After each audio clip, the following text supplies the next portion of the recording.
आणि रंगवताना हा base SAP green आणि येलो कलर देऊन घेतला आपण.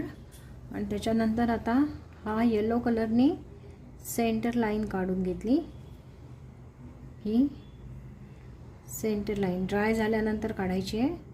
त्याच्यानंतर हे वरच्या दिशेला स्ट्रोक्स दिलेत मी. आणि आता तिकडनं मी उलटे स्ट्रोक्स देणार आहे खालच्या दिशेने.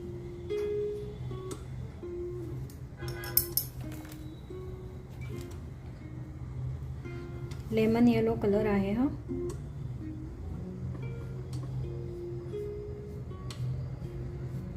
हे मी उलटे दिलेत स्ट्रोक्स. आता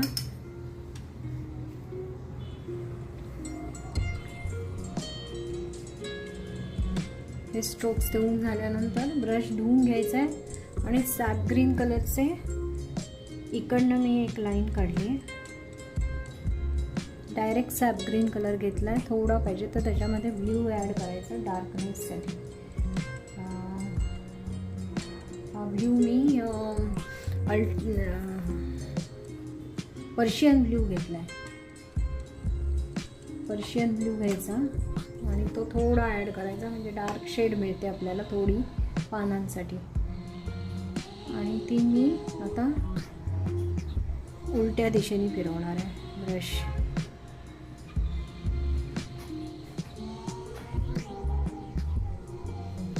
आता तसंच त्या बाजूने करायचं आहे. आता हे मी एक लाईन मारून घेतलेली आहे आणि हे मी आता उलट्या दिशेने स्ट्रोक्स मारते.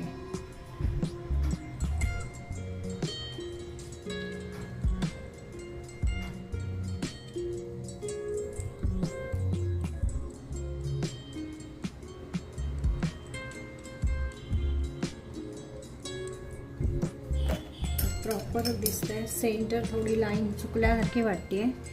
ती मी पुन्हा एकदा नीट करते. दोन्ही कलर्स आता क्लिअर दिसत आहेत. आता थोडासा ब्राऊन कलर घेऊन